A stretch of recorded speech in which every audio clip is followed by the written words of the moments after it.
Saya tanya Pak Saleh dulu, Pak Saleh.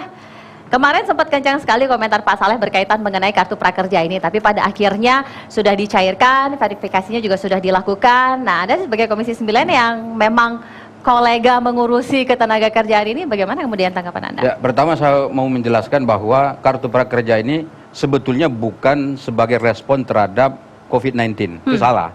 Karena kartu prakerja ini dijanjikan oleh Presiden Jokowi pada saat kampanye yang lalu. Itu dicatat dulu. Ya. Lalu memang karena ada COVID-19 oleh Presiden dan juga pemerintah dalam hal ini diperluas. Tadinya kan hanya 10 triliun, sekarang jadi 20 triliun. Berarti ruang lingkupnya juga makin luas. Tadinya target sasaran 2 juta, sekarang berubah menjadi 5,6 triliun. Itu yang pertama dulu. Yang kedua, kartu prakerja ini dulu, saya ingat saya pada periode yang lalu, saya masih di Komisi 9 waktu itu memang disampaikan kepada kita oleh Menteri Tenaga Kerjanya pada waktu itu.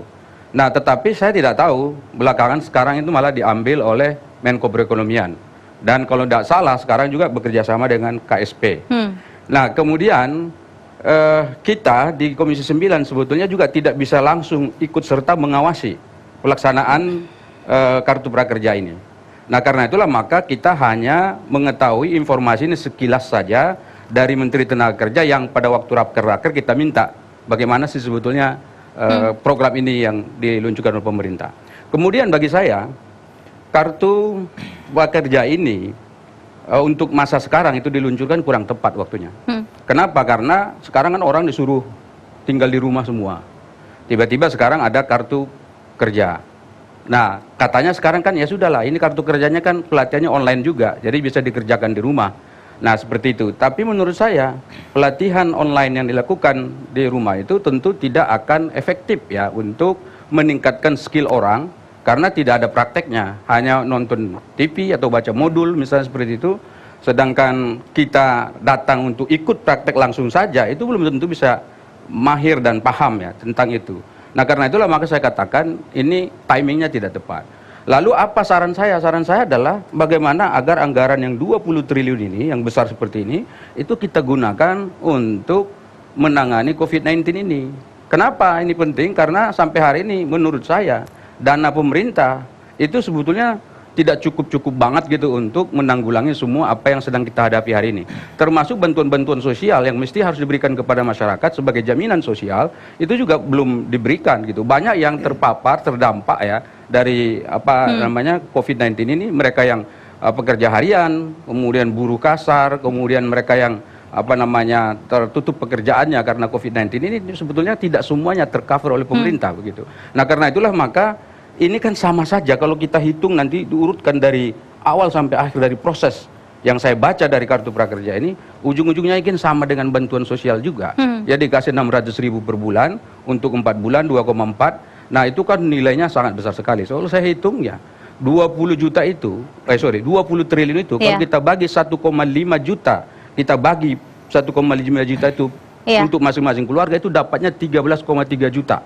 Jadi artinya itu dampaknya lebih luas daripada sekarang hanya 5,6 juta. Dan ingat 5,6 juta orang itu setiap orang itu kan diambil biayanya 1 juta. Berarti ada 5,6 triliun mestinya itu dipakai untuk biaya pelatihannya. Nah, yang 5,6 triliun itu kan sebetulnya besar sekali gitu loh. Kalau misalnya kita memanfaatkan bagaimana untuk menambah pengaman jaringan sosial, jaminan sosial kita yang sekarang menurut saya juga tidak terjamin dengan betul oleh pemerintah kita. Mohon maaf ya, ini BPJS saja itu sudah diputus Mahkamah Agung supaya itu jangan dinaikkan iurannya. Sekarang belum diturunkan juga, masih tetap aja pemerintah masih menunggu 90 hari masa waktu menunggu yang diberikan oleh pengadilan itu. Itu artinya uang kita tidak ada.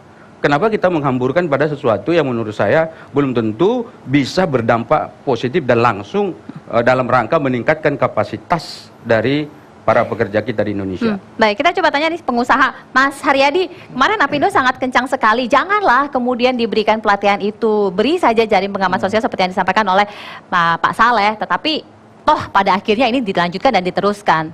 Ya, mungkin melengkapi apa yang disampaikan Pak Saleh ya. Jadi kami itu sudah menghitung betul-betul situasi di lapangan. Jadi hampir semua sektor itu sudah menyatakan kekuatan itu hanya sampai dengan bulan Juni, kekuatan cash flow-nya. Dan saat ini sudah begitu banyak perusahaan yang tidak sanggup membayar secara penuh gaji pegawainya. Nah ini jadi kami melihat di satu sisi perlu sekali adanya bantuan jamin atau jaring pengaman sosial untuk kelompok pekerja sektor formal ya. Ini selama ini kan pekerja sektor formal itu memang tidak ada masalah karena memang mereka justru menjadi motor ekonomi kita ya. Tapi sekarang ini kan mereka bermasalah semua gitu. Jadi dan selama ini tidak pernah ada desain untuk mereka memang karena mereka tidak masalah. Jadi menurut pandangan kami harusnya kartu prakerja ini bisa dikonversi menjadi jaring pengaman sosial. Keduanya adalah kalau dilakukan pelatihan lapangan kerjanya itu nggak ada gitu. Jadi ini juga mesti dipikirkan habis dilatih besok yang gimana orang sekarang semuanya lagi kolaps begitu. Jadi kurang pas. Nah, apa yang kami tangkap dari pemerintah memang pemerintah selalu bilang bahwa karena ini desainnya berbeda. Desainnya memang untuk kompetensi. Nah, memang sudah terlambat ya karena sekarang sudah dieksekusi dan sebagainya. Yang menurut pandangan kami ya kami hanya menyarankan ya kalau udah begitu udah bagaimana kan udah dieksekusi.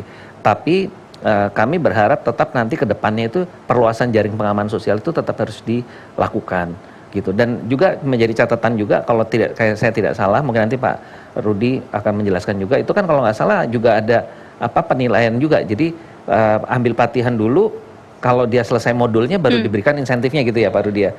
Nah ini yang saya khawatir nggak selesai semua juga atau nanti jadinya udah tajur keluar yang karena uangnya nggak ada untuk beli kuota tadi katanya. Bukan pesertanya itu juga tidak menyelesaikan modulnya itu kan tuh ada tesnya juga ya. Nah itu juga nanti akhirnya juga jadi nggak kemana-mana juga ya. Itu yang juga menjadi catatan kami waktu kami mengusulkan sebaiknya segera dikonversi menjadi jaring pengaman sosial demikian Mbak.